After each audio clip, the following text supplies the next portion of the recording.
você se ligar, depressa vai notar. Matemática está em todo lugar, está em suas mãos, ou mesmo nos seus pés, quando você conta de 1 até 10.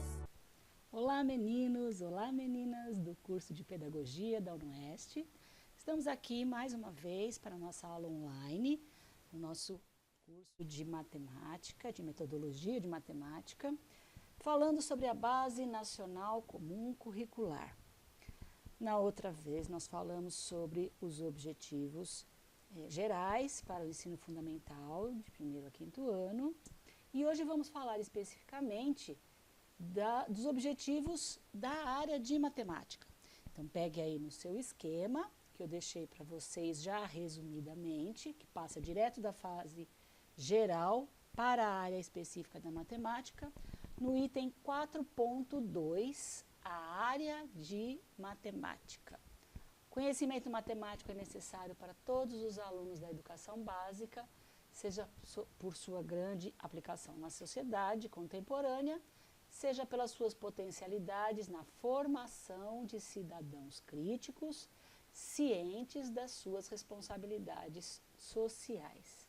Então, por que eu ensino matemática na escola? Por que ensinar matemática é importante? Para que serve aprender matemática? Para uma aplicação na sociedade, porque nós já vimos que a nossa sociedade é uma sociedade que usa essa matemática em todo momento, a todo momento eu estou usando os conhecimentos matemáticos para a minha vida, nas mais diversas situações, mas não somente para formar um indivíduo que viva em sociedade, mas um indivíduo que construa essa sociedade. Então, formação de cidadãos críticos, cientes das suas responsabilidades sociais. Então, não é mais formar um cidadão simplesmente para que ele se vire, para que ele dê conta dessa sociedade, mas é para formar um cidadão que contribua para a construção de uma sociedade melhor. Essa visão de que viver em sociedade essa ideia de que o brasileiro leva vantagem em tudo, que tudo brasileiro dá jeitinho, o brasileiro é o esperto, que sempre leva vantagem, isso já não existe mais. Nós só vamos construir uma sociedade melhor na hora que nós formarmos a nossa criança, tendo consciência de que viver em sociedade não é tirar proveito dessa sociedade. Viver em sociedade é ajudar a construir uma sociedade melhor. Por isso que se fala que o futuro está na educação. Porque mudando a cabeça dessa nova geração é que se vai conseguir mudar a cabeça da sociedade e construir uma sociedade melhor, onde todos queiram contribuir para a formação de um mundo melhor. Uma participação consciente. A matemática não se restringe apenas à quantificação de fenômenos, contagem, medição, técnicas de cálculo. Não. A matemática, a gente tem muita impressão. A aula de matemática é fazer continha. Não é só isso. A matemática tem muitas outras áreas onde eu vou exercitar. Então, é fazer conta? É fazer conta. É a contagem, o cálculo? Sim.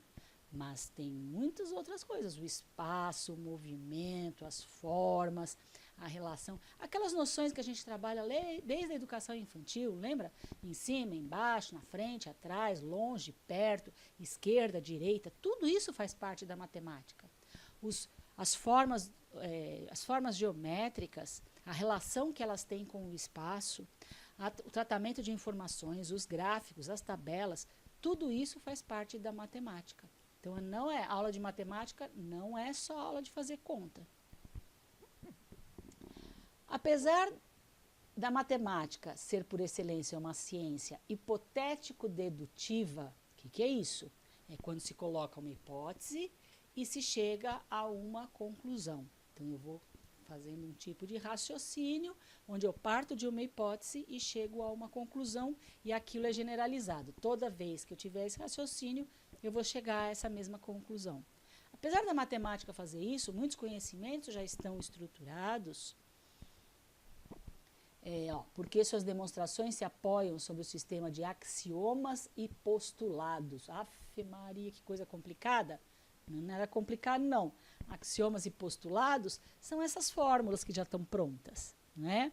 Esses postulados são essas fórmulas, esse raciocínio que alguém já fez, alguém já chegou a alguma conclusão e já teve essa generalização.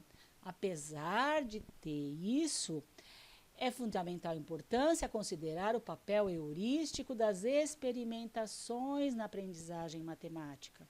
Então, é preciso que a gente experimente, que a gente saiba de onde que aquilo vem, para que não fique uma matemática que caia pacotes prontos na nossa cabeça de fórmulas e de pensamentos que a gente não sabe nem de onde vem, para que serve aquilo.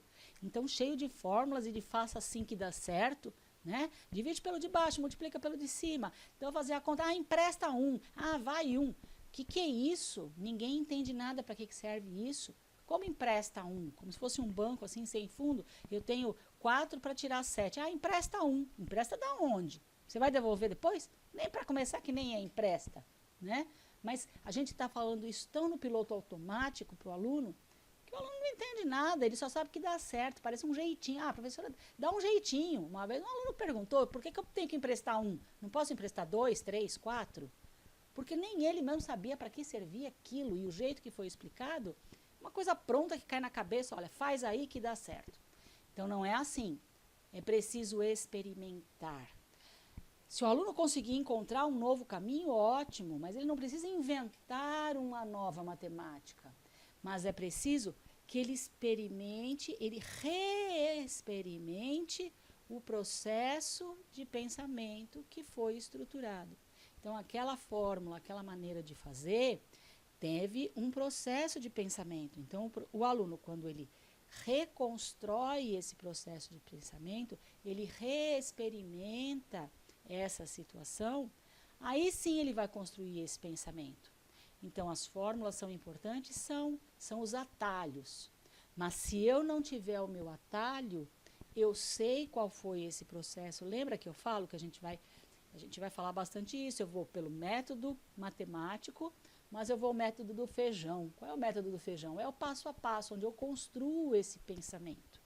Então, se eu esquecer, a fórmula é legal porque ela vai mais depressa, mas se eu esquecer, eu reconstruo esse pensamento, eu sei aonde que eu estou caminhando. Eu não preciso da fórmula para fazer. Eu sei fazer raciocinando passo a passo, porque eu sei reconstruir esse pensamento. E isso faz com que eu incorpore isso, que eu entenda o que eu estou fazendo. Matemática de decoreba não existe mais. O que existe é matemática de entendimento. É entender exatamente cada coisa que eu estou fazendo, por que eu estou fazendo, por que aquilo acontece. E aí fica uma coisa gostosa, porque eu entendo o que eu estou fazendo. Aquele bicho de 7 cabeças não vai existir mais, né? Muito bem. Assim espera-se que eles desenvolvam a capacidade de identificar oportunidades de utilização da matemática para resolver problemas. Para que serve a matemática? Para resolver problema na minha vida. Tudo é problema. Qualquer situação que eu tenha que pensar matematicamente é um problema matemático. Então, se eu vou fazer uma compra, se eu tenho que fazer um pagamento, quanto que eu vou pagar, quanto que eu vou receber de troco, quanto que somou a minha conta, isso é um problema. É uma questão que eu tenho que resolver. A gente faz coisas assim tão simples e tão óbvias que a gente até esquece que aquilo é um problema, porque eu já sei resolver. Mas é um problema que eu tenho que resolver. São questões da minha vida social que eu estou respondendo a cada momento, que eu estou resolvendo a cada momento. Tá? Então, aplicando conceitos e procedimentos para obter soluções e interpretá-lo segundo os contextos da situação. O ensino fundamental deve ter compromisso com o desenvolvimento do letramento matemático. Falamos isso da outra vez, letramento matemático ou alfabetização matemática. Da mesma maneira que a sociedade é uma sociedade letrada, que eu uso o sistema alfabético de escrita para me comunicar, a sociedade também, ela também usa a matemática para se comunicar. Então, eu também tenho que ter esse letramento matemático, essa alfabetização matemática para me comunicar matematicamente. Tá? Então, é preciso que eu entenda eu tenho um código matemático. O que aquilo significa? O que um sinal, uma cruzinha significa? Uma relação de adição. Então, eu tenho que entender isso para poder me comunicar socialmente, entender a informação que o outro está passando para mim e eu passar a informação para o outro. Então, existe essa linguagem matemática. Isso faz parte do meu letramento matemático. Competência, definido com as competências e habilidades de quê? De raciocinar, representar, comunicar e argumentar matematicamente. Então, eu posso argumentar por desenhos, por material concreto? Posso. É importante que lá no começo a criança faça com desenhos, mas eu preciso avançar no meu letramento matemático. Eu não posso ficar a vida inteira desenhando pauzinho para fazer conta, ou desenhando bonequinho para pensar numa divisão. Então, eu tenho que transformar esses desenhinhos lá do primeiro ano em esquemas matemáticos, em sentenças matemáticas, em equações matemáticas, numa linguagem matemática, porque assim eu vou, primeiro, generalizar aquele conhecimento.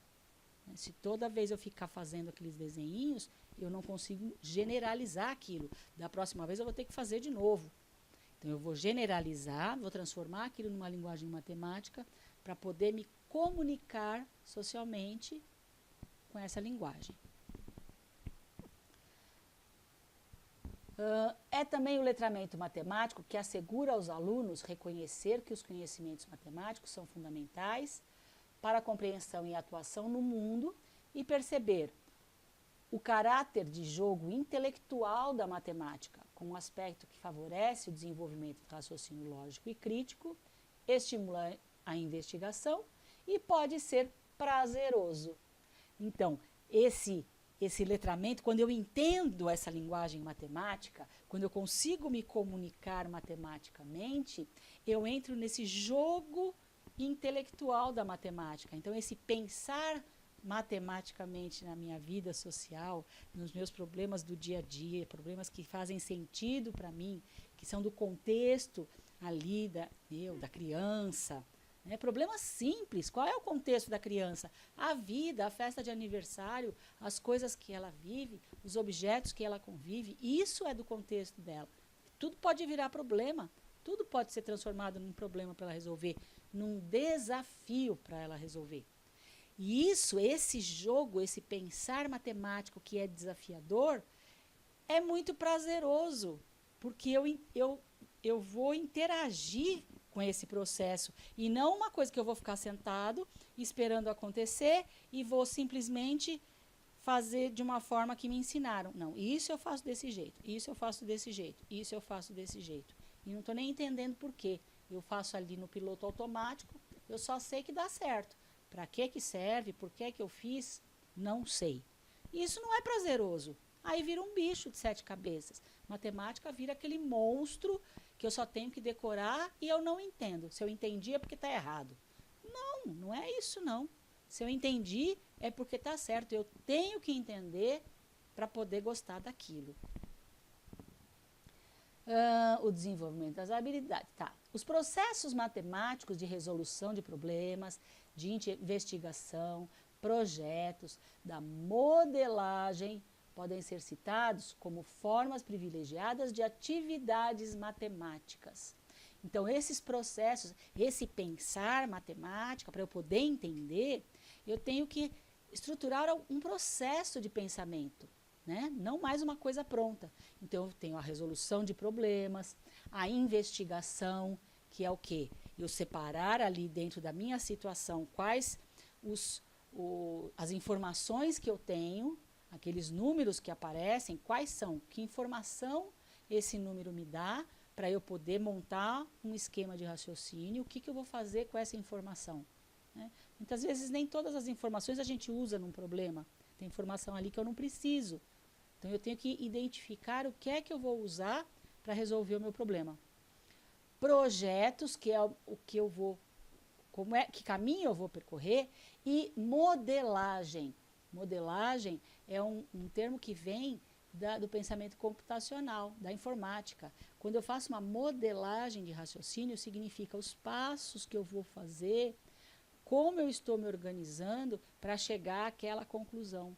Essa modelagem é muito interessante, e é interessante que eu tenha o registro dessa modelagem e que o aluno consiga dizer qual é a modelagem de pensamento que ele tem. Por quê? Porque na hora de uma correção, não adianta eu corrigir somente o resultado. Quando eu corrijo somente o resultado e a modelagem está errada, o pensamento está errado, na próxima vez ele vai pensar errado de novo e vai chegar a uma conclusão errada novamente. E aí a gente fica, mas eu já corrigi esse aluno, eu já corrigi esse aluno, eu já corrigi o resultado. Mas se eu não mexer no processo de pensamento, nunca eu vou conseguir corrigir esse resultado. Então, a hora que eu consigo identificar aonde está o erro no processo de pensamento, eu corrijo ali e automaticamente eu vou corrigir o resultado. Então, eu vou chegar no resultado acertado, tá?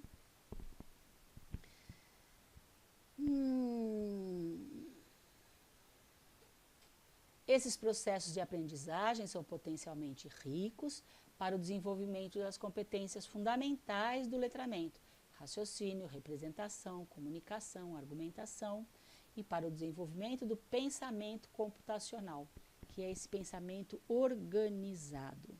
Tá? Considerando esses pressupostos, então nós temos as competências específicas da matemática. Falamos das competências gerais, agora vamos falar das competências específicas. Primeiro, reconhecer que a matemática é uma ciência humana, fruto das necessidades e, por isso, uma ciência viva. Então, da onde que surgiu a matemática? Da necessidade humana. Da onde que surgiu a contagem? Da necessidade do homem contar o seu rebanho. Então, ele marcava lá cada ovelha com uma pedrinha, juntava de 10 em 10 pedrinhas, começou a fazer agrupamentos, né, até que surgiu a nossa base decimal, nossa base 10. Por quê? Porque nós temos 10 dedos e o homem aprendeu a agrupar com as mãos, uma mão, duas mãos. Se nós tivéssemos 12, 14 dedos, a nossa base seria diferente. Como nós temos 5 dedos em cada mão, a nossa base virou base 10. Então, é o nosso sistema decimal. Tá? Mas é uma ciência viva, que ela vai se desenvolvendo com a humanidade. A necessidade humana faz com que o homem consiga novas descobertas. O que se faz de descoberta matemática na área da computação, na área da informática, é recente, não existia há anos atrás, no século passado. Por quê? Porque não existia o computador. Então, hoje, na linguagem da programação, existem novas descobertas matemáticas que são contemporâneas, que a todo dia estão sendo feitas. Né? Então, a matemática é uma ciência viva. Desenvolver o raciocínio lógico, essa não precisa nem ter muita dúvida, né? Compreender as relações entre conceitos, aritmética, álgebra, geometria, estatística e de outras áreas de segurança, quanto à própria capacidade de construir e aplicar conhecimentos. Então, considerar as relações que os conceitos matemáticos têm entre as áreas, entre a álgebra, entre as contas e a geometria e a estatística, e entre as outras disciplinas também. Né? Desenvolvendo o quê? Desenvolvendo autoestima, perseverança e busca de soluções. Olha a autoestima. Importância de trabalhar a autoestima com os alunos, porque senão fica sempre nesse folclore de que matemática é difícil, de que matemática eu não entendo, matemática não é para mim, eu sou boa em letras, mas em matemática eu nunca fui boa de matemática. Como assim nunca foi boa? Nasceu ruim de matemática? Não existe isso. Né? Você pode ter a sua área de atuação, a sua vocação profissional numa área ou na outra. Bom, eu vou escolher uma profissão que seja mais de exatas, mais de biológicas, mais de humanas e vou seguir a minha profissão. Mas essa matemática básica, principalmente do ensino fundamental, que é essa matemática social, essa matemática que eu preciso para a minha vida, Isso eu preciso em qualquer profissão. Porque não é para viver socialmente, eu preciso disso em qualquer profissão. E eu sou capaz de dar conta. Não existe ninguém que não dê conta dessa matemática do ensino fundamental. Você é capaz, sim, e eu tenho que trabalhar isso com o meu aluno.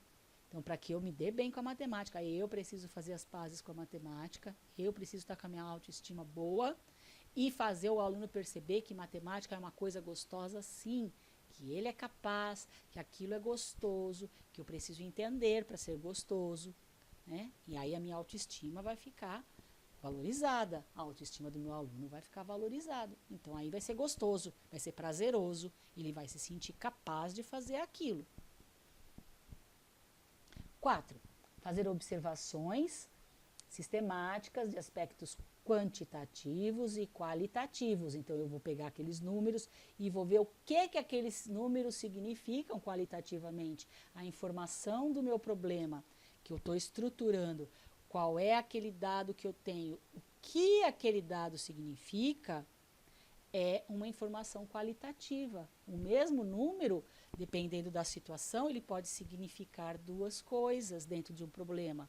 Então, ele tem um contexto. Esse contexto é um aspecto qualitativo do mesmo número que eu estou ali. Então, ler um problema, os alunos não resolvem problemas porque eles não sabem entender o texto do problema. O que é entender o texto do problema? É fazer ali as relações quantitativas e qualitativas, o que significam aquelas informações. Então, isso é importante que a gente saiba fazer. 5. Utilizar processos e ferramentas matemáticas, inclusive tecnologias digitais, validando estratégias e resultados.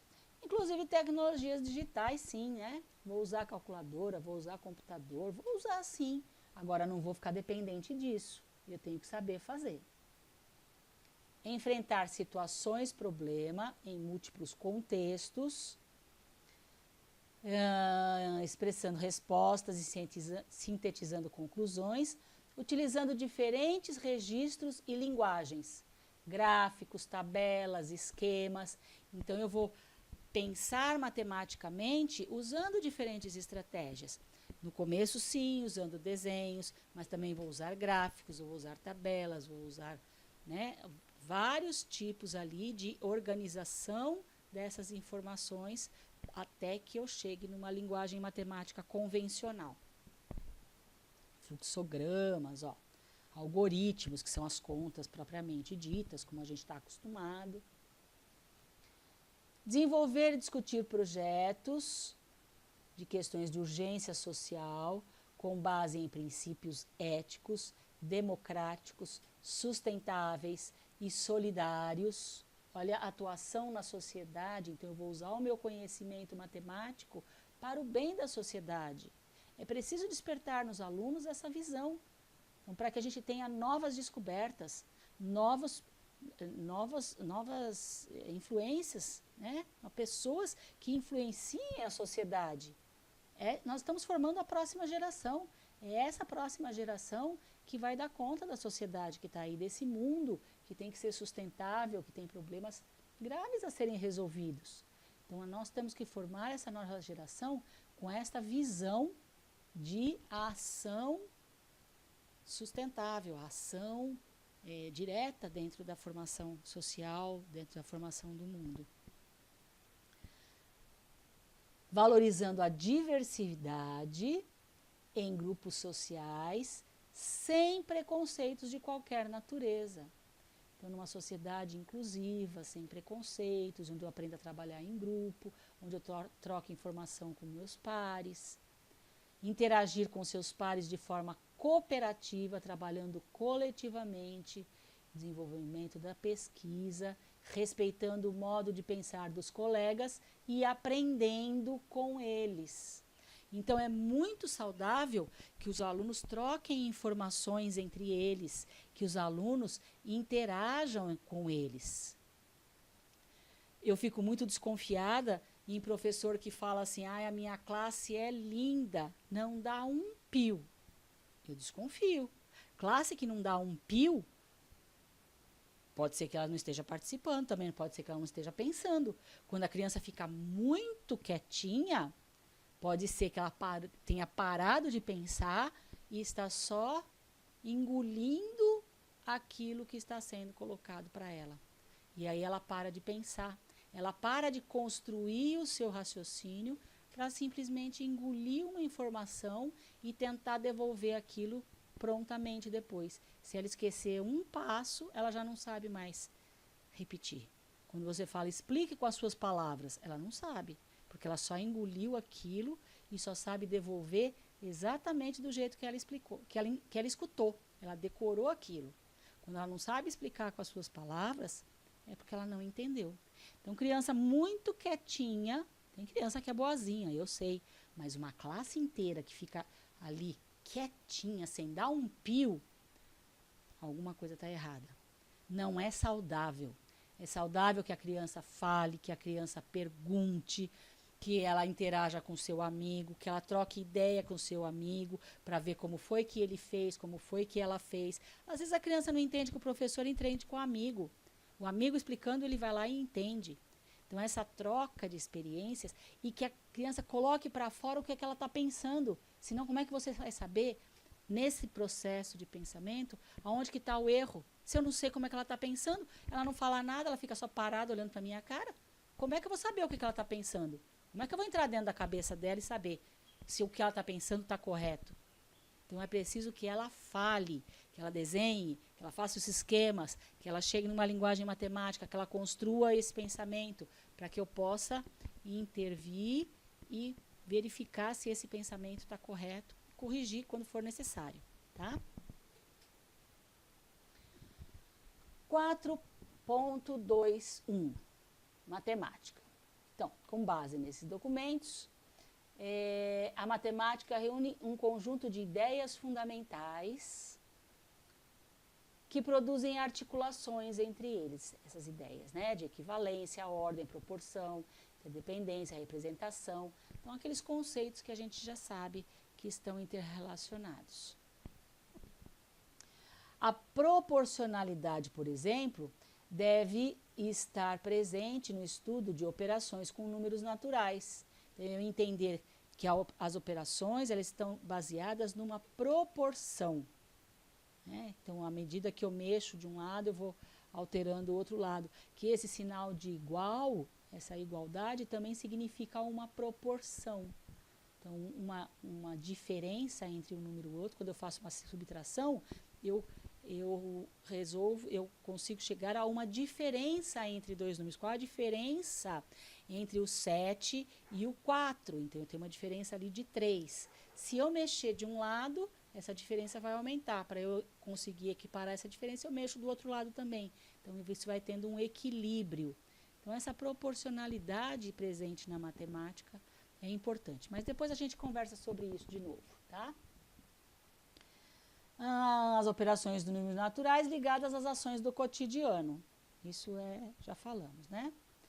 E aí, a Base Nacional Comum Curricular propõe 5 unidades temáticas. Então, quais são as 5 unidades temáticas que eu tenho para essa unidade da matemática, esse assunto matemática, né? Essa disciplina. Então, olha aqui. Lá para frente, nós vamos ter no quadro, por exemplo, matemática do primeiro ano, unidades temáticas, objetos de conhecimento e habilidades. Então, olha quais são as unidades temáticas. Número, álgebra, geometria. Opa. Deixa eu passar aqui mais devagar. Número, álgebra, geometria, grandezas e medidas, probabilidade e estatística. São as 5 unidades temáticas. Dentro de cada unidade temática, eu vou ter o objeto de conhecimento. Quais são os objetos de conhecimento? São os conteúdos que eu vou trabalhar. Então, contagem, quantificação, leitura e escrita, construção de fatos fundamentais, composição e decomposição de números. Isso são os conteúdos que eu vou trabalhar. E dentro de cada conteúdo, eu vou trabalhar as habilidades. Deixa eu pegar aqui. As habilidades. Então, por exemplo, dentro de contagem, qual a habilidade? Porque não interessa só eu saber qual conteúdo eu vou trabalhar. Eu preciso saber, eu vou trabalhar esse conteúdo para quê? O que eu quero com o meu aluno quando eu trabalho esse conteúdo? Então, é a habilidade que eu vou trabalhar com o meu aluno. Então, o importante é a habilidade que eu estou desenvolvendo nele quando eu trabalho esse conteúdo. Senão fica um conteúdo que não serve para nada. Um conteúdo que eu trabalho e guardo no bolso e ali ele fica. Né? Um conteúdo sem sentido. Então, qual a habilidade? Olha lá, contagem, que ele vai utilizar números naturais na sua vida. Quantificação, contar de maneira exata, aproximada, estimar, comparar. Essas são as habilidades quando eu trabalho com quantificação de elementos. E assim vai. Em cada unidade temática, eu vou ter os meus objetos de conhecimento e as habilidades que eu vou trabalhar, tá? Depois a gente vai ver esse quadro aqui. Conforme a gente for estudando as unidades temáticas, a gente vai estudando essas habilidades. Vamos voltar lá, então, no nosso texto. Mas aqui eles vão dar, a base nacional vai dar uma noção geral do que cada unidade temática ela vai trabalhar, tá? Então, a unidade temática números. Vou desenvolver o pensamento numérico, aproximação, proporcionalidade, equivalência, problemas com números naturais, números racionais, representação decimal. Então, vai entrar frações, os números decimais, as unidades de medida. É importante que os alunos desenvolvam diferentes estratégias, sobretudo por estimativa, cálculo mental, algoritmos e calculadora. Então, quando eu trabalho essa noção de números, essas representações do número, essas operações com esses números, eu tenho que desenvolver, sim, diferentes estratégias. Eu não posso fazer sempre do mesmo jeito. E não vou apresentar sempre do mesmo jeito para o meu aluno, porque pode ser que o meu aluno necessite de outro caminho para entender aquilo que eu estou falando. Né? Nós já falamos de duas estratégias diferentes. Uma pelas fórmulas, pela linguagem matemática, e a outra pelo feijão, que é aquele jeito passo a passo de resolver, quando eu compreendo aquela fórmula e vou reconstruindo esse raciocínio. Já são diferentes estratégias. Né? E eu posso inventar outras, o aluno pode descobrir outras estratégias. É importante que isso seja feito. E é importante que eu apresente diversas estratégias para o aluno e deixe que ele escolha essa estratégia. Eu não posso obrigar o meu aluno a ter a minha estratégia, que ele use a mesma estratégia que todo mundo está usando. Se ele vai se dar bem com outra estratégia, cada um vai achar o seu caminho, que se sinta mais confortável. Qual estratégia ele está mais confortável para usar? Deixa que use.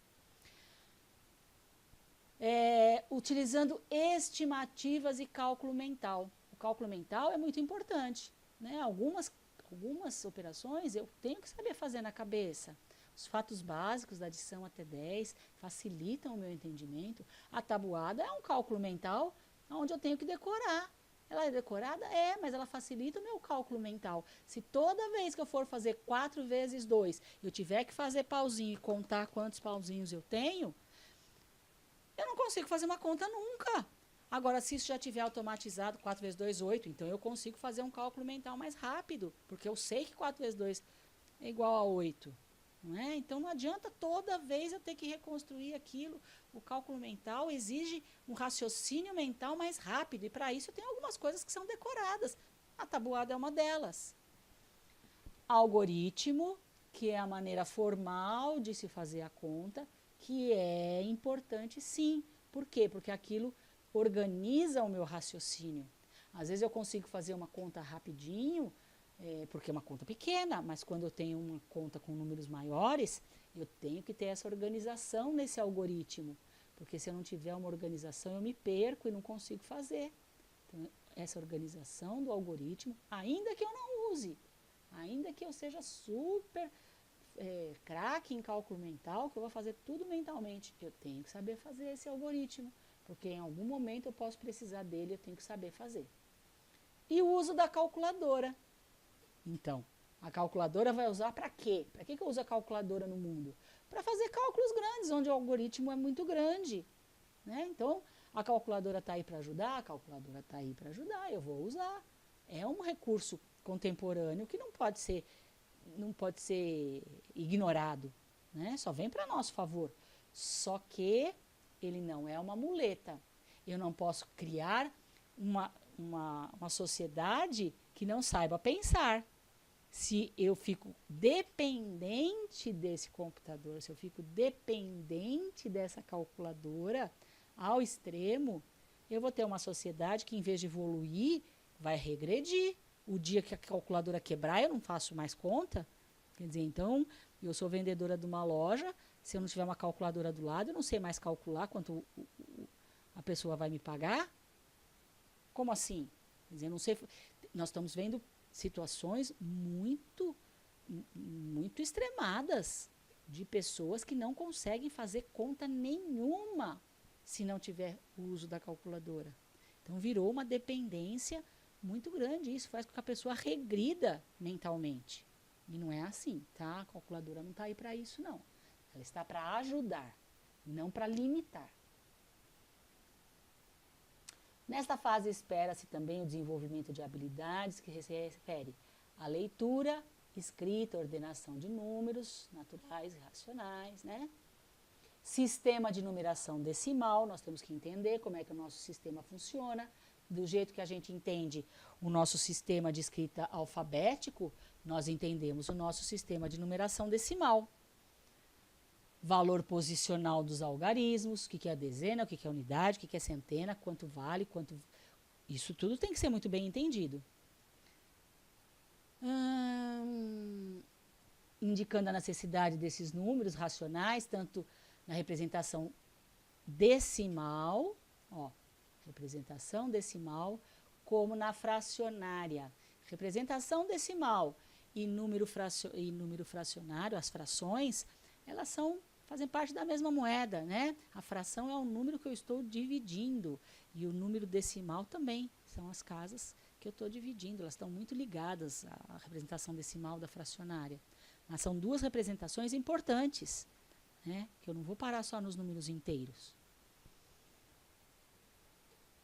Depois começa aqui, referência aos anos fundamentais, anos finais. Isso aqui não interessa para a gente, então nós vamos pular esse pedaço. Aspecto, tal. Aí, unidade temática álgebra. Álgebra são os números que eu generalizo. Então, na álgebra, no raciocínio da álgebra, vão entrar não somente os números, mas as generalizações. Quando eu uso, esse número é igual a N, esse número é igual a X. X é uma coisa que eu quero descobrir. N é um número qualquer, né? Então, o pensamento algébrico utiliza modelos matemáticos na compreensão, representação de análise dessas estruturas matemáticas, fazendo uso de letras e outros símbolos. Tá? Em síntese, essa unidade temática deve enfatizar o desenvolvimento de uma linguagem matemática, o estabelecimento de generalizações, a análise de interdependência das grandezas, resolução de problemas por meio de equações e inequações. As equações são as nossas sentenças matemáticas. Isto igual a isto igual a alguma coisa que eu quero saber o que é. Então, isso igual a x. Lembra do x? Isso mais para frente vai evoluindo. Né? Então, são as nossas famosas equações. Mas a equação, ela começa na sentença matemática do probleminha lá do primeiro ano, quando eu coloco 3 mais 2 igual a x. O que eu vou fazer para descobrir o valor desse x? Eu vou somar 3 com 2. Então, x é igual a 3 mais 2. X é igual a 5. Né? E aí, o que nós estamos fazendo? como todo mundo tem medo do X, nós estamos colocando um ponto de interrogação. Que é uma estratégia que nós estamos utilizando para que vocês façam as pazes com esse X. E a hora que chegar lá na equação mesmo, onde eu vou usar X e Y, essas incógnitas, esses números que eu quero descobrir, eu não tenha medo deles. Eu sei que são números que eu vou descobrir. Só isso. Não são monstros, né? Que matematicamente escolheram para que se chamasse X e Y. Tá? E aí eu tenho que desenvolver essa linguagem matemática. Nessa perspectiva, é imprescindível a aprendizagem desde os anos iniciais de ideias de regularidade, generalização de padrões e propriedades. Então, é importantíssimo que eu consiga generalizar as minhas conclusões. Se eu fico a vida inteira desenhando e fazendo as minhas estratégias, descobrindo as minhas estratégias, fazendo do meu jeito, quando eu termino, e isso acontece o quê? Quando eu faço muito simplesmente os desenhos e descobrindo os meus meios, eu vou muito por tentativa e erro. E se eu fico só na tentativa e erro, quando eu consigo fazer, eu não sei o que foi que eu fiz. E eu não sou capaz de repetir aquele procedimento.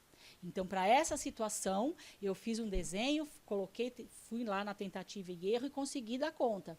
Da próxima vez, eu não tenho esse conhecimento sintetizado. Eu vou ter que começar tudo de novo. Então, eu vou fazer de novo o meu desenho, eu vou fazer de novo a minha conta, eu vou fazer de novo a minha alternativa de tentativa e erro, até chegar na conclusão outra vez. Então, se eu vou dividir, né, pessoas em volta da mesa, não adianta eu ficar desenhando toda vez. Eu vou contar até chegar no número que eu preciso.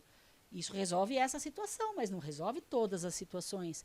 Então, eu preciso generalizar essa situação para poder avançar, porque senão eu vou ficar lá. Então, eu não posso. Se uma criança de primeiro ano vai desenhar a cabecinha de pessoas em volta da mesa para dividir quantas pessoas, quantas mesas eu vou precisar, tudo bem, no primeiro ano. Mas uma criança de quarto ano não pode mais ficar desenhando cabecinha em volta da mesa, porque não resolve a vida dele. E se forem 5.000 pessoas para serem divididas? Ele vai ficar desenhando 5.000 cabecinhas? Eu tenho que generalizar isso numa linguagem matemática, usando esses recursos matemáticos que eu tenho, para que, generalizando, eu tenho esse conhecimento apropriado. Da próxima vez eu vou usar esse conhecimento que eu já tenho para poder resolver aquela situação. Simplesmente identificando que as situações são equivalentes, né? Elas são parecidas. Então, numa situação equivalente, eu consigo utilizar a mesma forma de raciocínio, tá? Relação de equivalência, por exemplo, né? Então, se 2 mais 3, aqui, se 2 mais 3 é igual a 5, e 5 é igual a 4 mais 1, então, 2 mais 3 é igual a 4 mais 1. 2 mais 3 igual a 5, 4 mais 1 igual a 5, 5 igual a 5.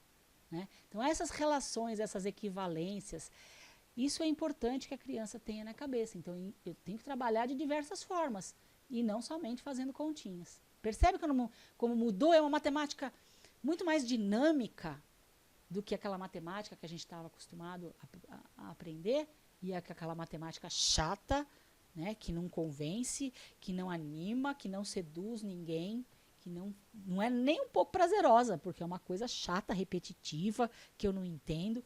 Então, a matemática não pode ser mais assim. Ela tem que ser dinâmica, prazerosa, desafiadora, gostosa. Por isso que fica uma coisa boa de se aprender.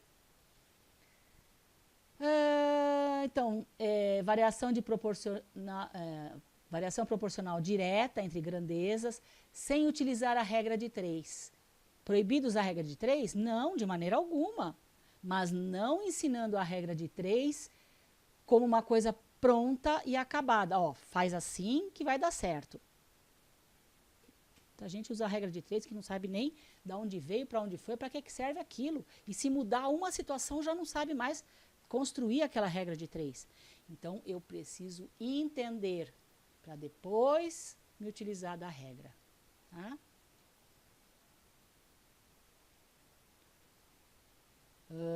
Aí também voltamos aqui para os anos finais. Vamos pular esse pedaço aqui.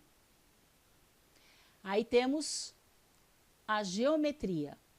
Estudar posições, deslocamentos no espaço, forma de relações entre os elementos, figuras planas e espaciais, figuras bidimensionais e tridimensionais. E isso faz parte da geometria. Então, a minha localização no espaço, como eu faço para me mexer nesse espaço, para onde eu vou, esquerda e direita, né? Para a gente não ter aquele adulto que fica a vida inteira sem saber onde é esquerda e direita, vai dirigir, liga a seta para um lado e entra para o outro, ou vai dar uma localização, olha, você entra lá para a esquerda, e a mãozinha está lá indicando para a direita, e o cara está falando que é para entrar para a esquerda.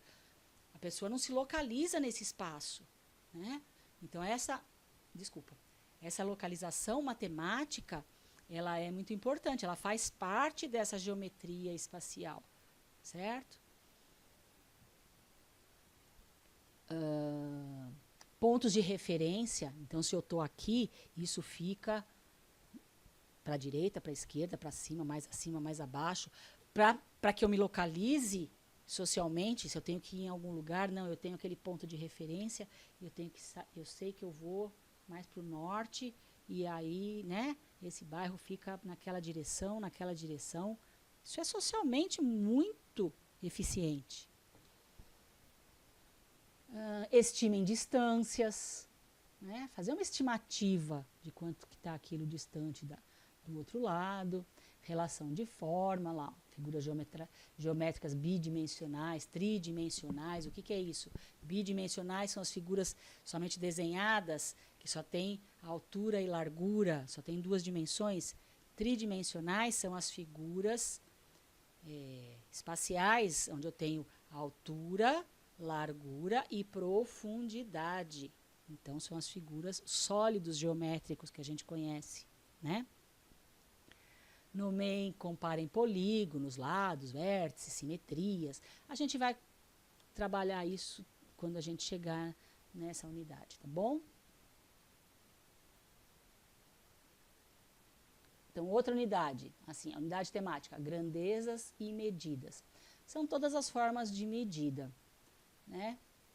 Densidade, grandeza, escala, sistema solar, metro, litro, tudo isso. Que eu vou usar também em geometria, em geografia, coordenadas geográficas, né? Latitude, longitude, isso são medidas, né? Quando eu meço lá no mapa a longitude, as linhas de longitude e latitude, são linhas matemáticas. É um plano, né, cartesiano. Isso é matemática. Ensino fundamental, anos iniciais, medir e comparar grandezas, expressar resultados da comparação por meio de um número, de comprimento, massa, tempo, temperatura, volume. Tá? Aqui, espera-se também que resolvam problemas sobre situações de compra e venda e desenvolvam, por exemplo, atitudes éticas e responsáveis em relação ao consumo. Então, olha que interessante que eu vou trabalhar com o meu aluno. Lembra quando a gente faz aqueles atividades de mercadinho, né? Então coloca lá os produtos, faz o dinheirinho de papel e aí as crianças vão fazer compras. Algumas escolas levam os mais velhos na feira de verdade para fazer compra. É muito interessante. Mas o que eu tenho que fazer? Olha, como é que eu vou construir uma sociedade responsável? Eu não vou dar no dinheiro na mão da criança e falar assim, ó, você vai gastar tudo que você tem esse dinheiro para gastar. Por que não colocar para ela uma situação real? Você tem esse dinheiro, mas você tem que fazer compra até o final do mês. Então, você tem que fazer 3 compras com esse dinheiro. Você vai comprar tudo hoje? Você vai gastar até o seu último centavo? Como é que você vai viver até o fim do mês? Então, você tem esse dinheiro, você vai separar uma parte para fazer compra na feira, porque você ainda vai ter que pagar a sua conta de luz, você ainda vai ter que pagar a sua conta de água. Né? Ou você vai fazer uma compra no supermercado, será que eu preciso levar mesmo 3 pacotes de bolacha? Será que essa bolacha não vai estragar? Não é melhor eu levar um pacote só e deixar para levar outro pacote depois, para que a bolacha não estrague? Ou que o macarrão não crie bicho? Então, esse consumo responsável, tá bom? Trabalhar com eles o consumo de conta de água. Olha, a gente fala tanto que deixar a torneira aberta gasta água. Vamos trabalhar uma conta de água. Como é que eu leio uma conta de água? Né? Então, vamos fazer o esforço. Olha, nós vamos fazer um esforço com a família de todo mundo fechar a torneira na hora de escovar o dente. Vamos ver se isso teve diferença na nossa conta de água desse mês? Então, olha que situações interessantes. Para que eu crie um adulto responsável, né? Que eu saiba a relação da matemática com a minha vida social.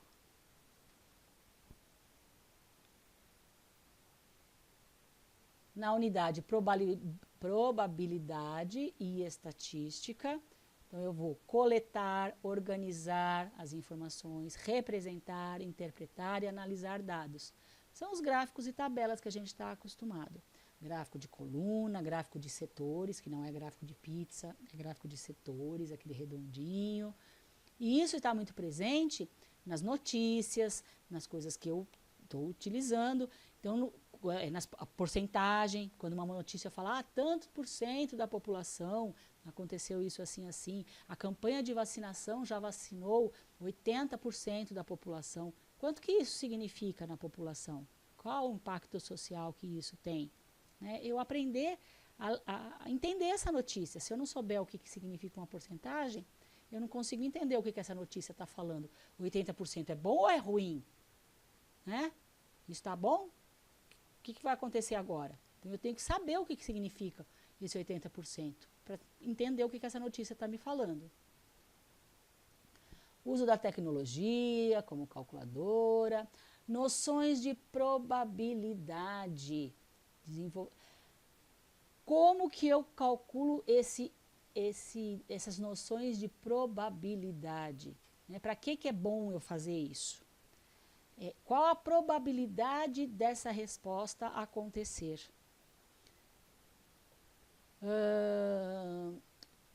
Então, com relação à estatística, coleta e organização de dados, os agrupamentos propostos. Então esse trabalho com essas estatísticas servem para isso. Então, se eu tenho um gráfico ali que vai num crescente, a probabilidade daquilo continuar aumentando é grande, a probabilidade que aquilo caia de repente é muito menor. Então, eu consigo a probabilidade de que as coisas aconteçam. Isso é a probabilidade, né? Então, duas coisas que são importantes a gente está trabalhando. E aí vai falar o que aqui para finalizar? Os agrupamentos propostos não devem ser tomados como modelos obrigatórios para o desenho dos currículos. Não é uma camisa de força, mas são conteúdos mínimos que eu tenho que trabalhar, né? E isso ele vai num crescendo para que o aluno vá progredindo. Os problemas de... a definição das habilidades, a progressão ano a ano, se baseia na compreensão. Então, olha, a progressão ano a ano se baseia na compreensão e utilização de novas ferramentas.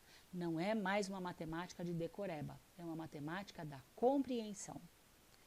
Os problemas de contagem, por exemplo, devem inicialmente estar restritos àqueles cujas soluções podem ser obtidas pela descrição de todos os casos possíveis, mediante esquemas ou diagramas. Então, eu vou começar pelos problemas mais fáceis, aqueles que eu tenho ali todas as respostas ao meu alcance, onde eu consigo comprovar aquilo muito claramente para o aluno, para que ele entenda e depois ele vá progredindo. Posteriormente, há aqueles cuja resolução depende da aplicação de princípios multiplicativos e aditivos e do princípio da casa dos pombos. O que é esse princípio da casa dos pombos que eles colocam aqui? Então, vamos ver lá qual é o princípio da casa dos pombos. É uma generalização, por exemplo. Então, o princípio da casa dos pombos, ele diz assim, se eu tenho um pombo em cada casinha, quantos pombos eu preciso para ter pelo menos 2 em uma casinha? Então, eu preciso destes mais um.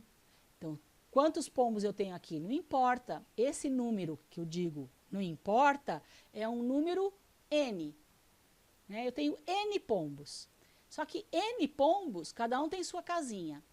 Para que eu tenha um par de pombos em alguma casinha, eu preciso N mais 1, porque cada um vai ficar na sua casinha e um vai ficar na casinha com o outro. Então, eu vou ter um par. Outro problema prático, ó. Quantas pessoas são necessárias? Deixa eu eliminar aqui. Quantas pessoas são necessárias para que haja pelo menos 2 delas fazendo aniversário no mesmo mês? Quantas pessoas? Então, eu tenho que ter o número de meses suficiente, que são 12.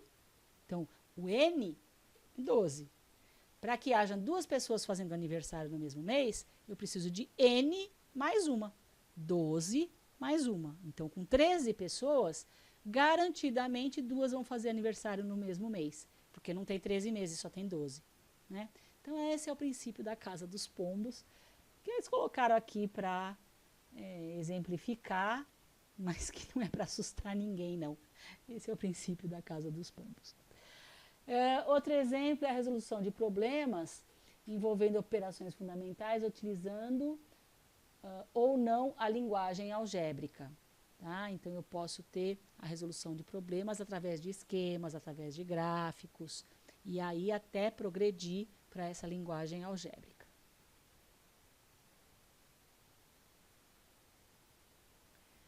(4.2.1.1) unidades temáticas, objeto de conhecimento e habilidades. Lembra daquele quadro, daquele esquema que eu mostrei aqui? Opa, esse aqui. Lembra? Então, eu tenho unidades temáticas, objeto de conhecimentos e habilidades. Então, agora esse tópico vai falar dessas habilidades. No ensino fundamental, deve-se retomar as vivências cotidianas das crianças, porque as habilidades que eu estou formando nas crianças estão diretamente ligadas com as suas vivências cotidianas. Com números, forma, espaço e também as experiências desenvolvidas na educação infantil para a sistematização dessas noções. Nessa fase, as habilidades matemáticas que os alunos devem desenvolver não podem ficar restritas à aprendizagem dos algoritmos das chamadas 4 operações. Então, calma. Tem muita gente na educação infantil com muita pressa. Ai, a minha sala já está ótima, eles já fazem continha em pé. Mais do que fazer continha em pé, é necessário que eles saibam quantificar, tenham construído essa noção de quantidade, né? Então, trabalhe isso com calma. Não se resume a fazer... A aula de matemática não se resume a fazer continha em pé, certo? Nem na educação infantil, nem no ensino fundamental. Efetuar cálculos mentalmente, fazer estimativas, isso que eu estava falando, ó, fazer estimativas, estimar o seu cálculo. Né? Para que vai servir isso depois também? Vai servir quando eu chegar no supermercado, para eu também não levar susto no caixa. Então, eu sei quanto mais ou menos o dinheiro que eu tenho, conforme eu vou pegando as minhas mercadorias, eu não preciso ter ali os centavos, calcular todos os centavos que eu vou gastar. Mas se eu pego um pacote de R$10, uma bolacha de R$3, um sabonete de R$2, eu já tenho que saber mais ou menos quanto eu vou gastar, se aquele dinheiro que eu tenho vai dar. Senão eu vou chegar no supermercado com R$10 e fazer uma compra de 50 e vou chegar no caixa e pagar de que jeito? Né? Então, para isso que serve a estimativa, para eu poder me organizar e saber ali se a minha conta está caminhando para o lado certo. Eu não posso dividir 40 por 4 e ter um número, conseguir 50 de resultado. Quer dizer, eu tenho 40, eu vou dividir, ainda vou ficar com 50? De que jeito? Eu divido e vou ter um número maior do que o número que eu comecei? Isso é estimativa, é enxergar que essa estimativa não está certa.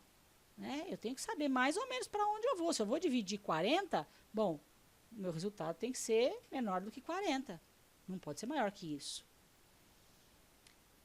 Usar a calculadora, já conversamos, né?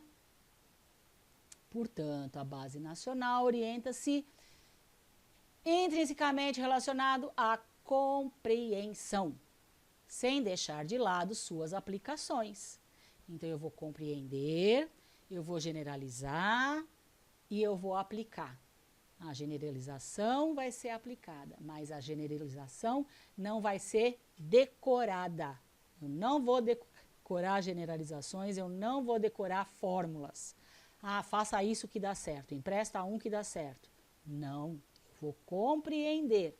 Depois eu generalizo e aí eu vou aplicar com tranquilidade. Desse modo, recursos didáticos, malhas quadriculadas, ábacos, jogos, livros, material dourado, tudo é válido. Tudo. Tudo que você puder fazer para o seu aluno entender, use. Tudo vai ser bom. Teatrinho, desenho, papel, palito, tampinha, tudo vai ser bom, tá? Situações que levem à reflexão, à sistematização e iniciem um processo de formalização. O desenvolvimento da habilidade em questões serve de base para aprendizados posteriores. Então, as minhas habilidades que eu vou desenvolver com os meus alunos, elas têm que fazer parte do contexto da criança, têm que ser aplicadas, mas, às vezes, eu não posso ser imediatista de achar, mas uma criança de 7 anos não vai usar isso, não vai usar isso agora. Mas eu vou construir uma habilidade que ela vai usar posteriormente. Então, eu já estou construindo essa criança. Isso vai ser bom para a vida dela. Então, não é imediatismo, não. Se ela não vai usar isso amanhã, então eu não vou ensinar. Não é assim, não. A aplicabilidade, ela pode ser mais imediata, mas ela pode ser mais a longo prazo também. Nem por isso ela deixa de ser importante. A contagem... nesse sentido, é fundamental considerar, por exemplo, que a contagem até 100 proposta no primeiro ano não deve ser interpretada como restrição a ampliações possíveis em cada escola e em cada turma. Então, por favor, não é porque naquele quadro, vou pegar o quadro aqui de novo, não é porque no quadro está falando lá, ó, contar quantidades de objetos e coleções até 100 unidades. Lá no primeiro ano. Ah, então eu não posso passar de 100, porque a base curricular diz que agora o primeiro ano só vai contar até 100. Não é isso. O que a base está dizendo, que você vai começar com esse mínimo, que a contagem até 100 é uma coisa razoável para o primeiro ano. Então, que todo mundo saiba isso. Agora, se o seu aluno já sabe, se ele já compreendeu esse sistema de construção dos números, esse sistema de numeração decimal, ele pode contar até 5.000 se ele quiser. Eu não estou proibindo o aluno de fazer nada. E não estou proibindo o professor de avançar com o seu aluno. O que a base está falando? O que acontece normalmente? O professor vai se empolgando e aqueles alunos que têm mais facilidade, a gente começa a caminhar com eles e aí a conversa começa a crescer e a caminhar, e um grupo ficou lá para trás. E aí, de repente, aquela conversa está tão distante da realidade da outra parte do grupo, que esse grupo aqui se sente incapaz, que a sua autoestima vai lá para baixo, porque eles olham para estes como se estes fossem algum tipo de gênio, né? Um ser extraterrestre que consegue entender essa matemática complicada. Isso não é para mim. Por quê? Porque ele ficou esquecido lá para trás. E o que nós temos que fazer? Nós temos que trabalhar esse básico para que todo mundo consiga acompanhar. E é lógico que quem tem facilidade vai voando. Você não pode botar uma pedra no pé do aluno e amarrar falando, não vai, você não pode, porque o outro ainda não foi. Não é assim, não. Ai, deixa que vá. Vá dando oportunidade para esse aluno crescer. Mas não esqueça do seu aluno que está aqui ainda na base.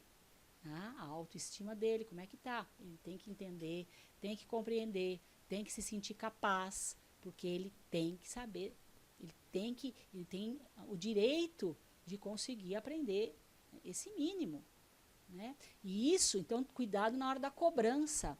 Não é porque eu já trabalhei com a minha classe até 5.000 que eu vou cobrar até 5.000.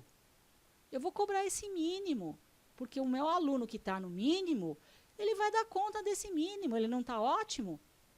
Ótimo.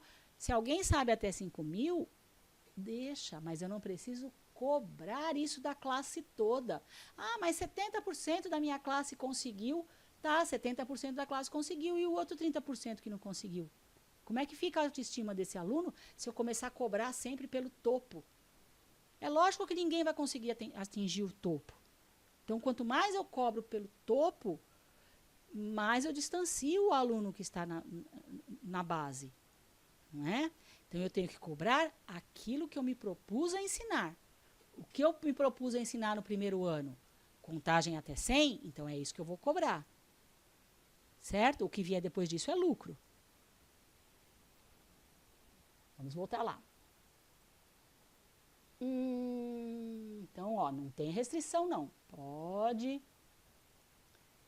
ir avançando com os seus alunos.